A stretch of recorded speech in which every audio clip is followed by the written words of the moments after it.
हम दरूद पाक पढ़ते हैं, जिक्र करते हैं, मगर हम में से अक्सर लोग इस मिरेकल पॉइंट तक नहीं पहुंच पाते जहां आसमान के दरवाजे खुलना शुरू होते हैं। लोग मुझसे पूछते हैं, हमने इतनी बार पढ़ा मगर मोजज़ा क्यों नहीं हुआ? दोस्तों, साइंस कहती है कि पानी 99 डिग्री सेल्सियस तक सिर्फ गर्म पानी होता है, मगर जैसे ही वो 100वें डिग्री को छूता है वो स्टीम यानी भाप बन जाता है और इतनी ताकत पैदा करता है कि पूरी ट्रेन के इंजन को खींच ले। आपको वो रूहानी बॉइलिंग पॉइंट बताने वाला हूँ जहाँ पहुँचकर दरूद पाक सिर्फ एक इबादत नहीं रहता, बल्कि एक ऐसा क्वांटम फोर्स बन जाता है जो आपकी किस्मत की लकीरों को दोबारा लिख देता है। आज हम सिर्फ जज्बाती बातें नहीं करेंगे, बल्कि साउंड फ्रीक्वेंसी और ब्रेन सैचुरेशन के वो साइंसी हकायक देखेंगे जो ये साबित करते हैं कि एक मखसूस गिनती पर पहुंचते ही इंसानी दिमाग मोहताजी के मूड से निकलकर एबंडेंस यानी बेपनाह रिस्क के मूड में कैसे चला जाता है। आज आप ये जानने वाले हैं कि वो कौन सी गिनती है जो आपके नसीब का ताला हमेशा के लिए खोल देगी। ये 100 डिग्री वाला बॉइलिंग पॉइंट सिर्फ पानी के लिए नहीं है, बल्कि ये पूरी कायनात का एक उसूल है जिसे साइंस बायोलॉजिकल थ्रेशहोल्ड कहती है। जब तक कोई चीज अपनी मखसूस हद को पार नहीं करती, वो अपना रूप नहीं बदलती। सवाल ये है कि क्या दरूद पाक का भी कोई मखसूस नंबर है जो हमारी किस्मत का स्विच ऑन करता है? हमारा दिमाग बिल्कुल एक घिने जंगल की तरह है। जब आप एक बार दरूद पढ़ते हैं तो दिमाग में एक कच्चा रास्ता बनता है, मगर जब आप एक मखसूस गिनती पर पहुंचते हैं तो क्या होता है? 100 की गिनती ये दिमाग में फोकस का स्विच ऑन करती है। 313 की गिनती ये हमारे सब कॉन्शियस दिमाग में मौजूद रुकावटों को तोड़ना शुरू करती है। 1000 की गिनती ये वो हद है जहां दिमाग का पुराना मोहताजी वाला पैटर्न डिलीट हो जाता है और कशादगी का नया पैटर्न हमेशा के लिए फिजिकली प्रिंट हो जाता है। ये गिनती सिर्फ नंबर्स नहीं है, ये दरअसल आपके दिमाग को सैचुरेट यानी सरशार करने का प्रोसेस है।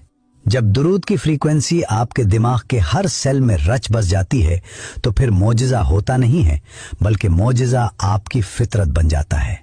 दोस्तों, दिमाग के न्यूरल पाथवेज और बॉइलिंग पॉइंट की ये साइंस तो हम आज समझ रहे हैं, मगर 1400 साल पहले एक अजीम सहाबी ने मदीने की पुरसुकून गलियों में हमारे प्यारे नबी सल्लल्लाहु अलैहि वसल्लम से यही सवाल पूछा था। वो सवाल जिसे सुनकर कायनात के सबसे बड़े राज से पर्दा उठ गया। मस्जिद नबवी का पुरनूर माहौल है। उबय बिन काब रजी अल्लाह अन्हु, जो कि कुरान के बहुत बड़े कारी और इल्म वाले सहाबी थे, वो नबी करीम सल्लल्लाहु अलैहि वसल्लम की बारगाह में हाजिर होते हैं और एक ऐसा सवाल करते हैं जो आज हर परेशान हाल इंसान का सवाल है।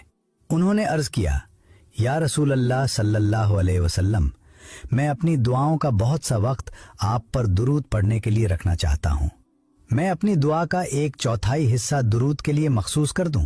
आप सल्लल्लाहु अलैहि वसल्लम ने फरमाया, जितना तुम चाहो, लेकिन अगर थोड़ा और बढ़ा दो तो तुम्हारे लिए बेहतर है। हजरत उबय रजी अल्लाह अन्हु ने फिर अर्ज किया, तो फिर आधा वक्त दुरूद पढ़ूं? आप सल्लल्लाहु अलैहि वसल्लम ने फिर वही फरमाया, जितना तुम चाहो, लेकिन अगर थोड़ा और बढ़ा दो तो तुम्हारे लिए और बेहतर है।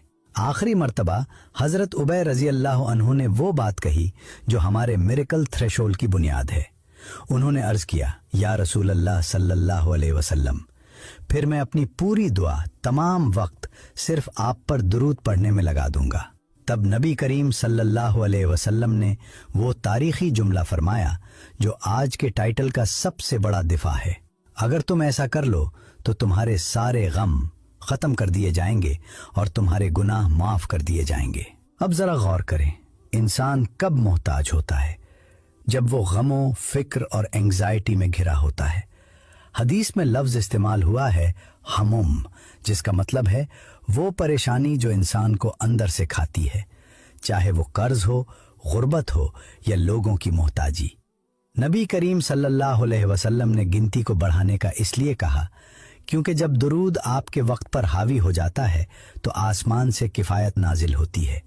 फिर अल्लाह आपके कामों का जिम्मे ले लेता है और जिसका जिम्मे अल्लाह ले ले उसकी मोहताजी हमेशा के लिए दफन हो जाती है। दोस्तों, हजरत उबय बिन काब रजी अल्लाह अन्हु को दिया गया ये हतमी जवाब दरअसल कायनात के एक मखसूस कानून पर मबनी है। साइंस की जबान में हम उसे द पावर ऑफ कंपाउंडिंग और एक्यूमुलेटेड एनर्जी कहते हैं। आज हम देखेंगे कि वो क्या चीज है जो हवा में नजर नहीं आती मगर आपकी किस्मत को मैग्नेटिक यानी मगनातीसी बना देती है। आपने कंपाउंड इंटरेस्ट का नाम तो सुना होगा, जहां पैसा पैसे को खींचता है और वक्त के साथ बहुत बड़ा बन जाता है। मगर क्या आपने कभी स्पिरिचुअल कंपाउंडिंग के बारे में सोचा है? साइंस कहती है कि इंसानी जिस्म सिर्फ गोश्त और पोस्त का ढेर नहीं है, बल्कि हमारा हर सेल एक मखसूस फ्रीक्वेंसी पर वाइब्रेट करता है। जब आप एक मर्तबा दरूद पाक पढ़ते हैं तो आप अपने गिर्द एक लाइट फोटोन यानी रोशनी का जर्रा पैदा करते हैं। जब आप 100 मर्तबा पढ़ते हैं तो वो रोशनी घनी होने लगती है। जब आप 1000 की गिनती पार करते हैं तो ये एक इलेक्ट्रोमैग्नेटिक ऑरा बन जाता है, जो इतना डेंस और ताकतवर होता है कि वो आपके जिस्म की हदों को पार करके कायनात में फैलने लगता है। जब हम परेशान होते हैं, हम रिसीवर मोड में होते हैं। हम दुनिया से, लोगों से और असबाब से मदद मांग रहे होते हैं। ये मोहताजी की हालत है, क्योंकि हम अंदर से खाली हैं। जब आप दरूद की गिनती को बढ़ाते हैं, जैसे 313 या 1000 से ऊपर, तो आपका एनर्जी लेवल सैचुरेट यानी भर जाता है। आपका जिस्म इतनी तवानाई जमा कर लेता है कि आप रिसीवर से ट्रांसमीटर बन जाते हैं। जब आप ट्रांसमीटर बन जाते हैं तो आपको दुनिया के पीछे भागने की जरूरत नहीं रहती। क्वांटम फिजिक्स का कानून है कि हाई फ्रीक्वेंसी हमेशा लो फ्रीक्वेंसी को अपनी तरफ खींचती है। रिज्क, कामयाबी और सुकून, ये सब लो फ्रीक्वेंसी चीजें हैं। जब आपका ऑरा दरूद की बरकत से हाई फ्रीक्वेंसी पर सेट हो जाता है तो ये चीजें खुद ब खुद आपकी तरफ खिंच कर आती हैं। लोग आपकी मदद करना चाहते हैं, रास्ते खुद खुलने लगते हैं और मोहताजी ऐसे गायब होती है जैसे सूरज के आगे अंधेरा। यही वो मकाम है जहां मौजिज़ात का इंतजार नहीं करना पड़ता, बल्कि वो खुद ब खुद होना शुरू हो जाते हैं।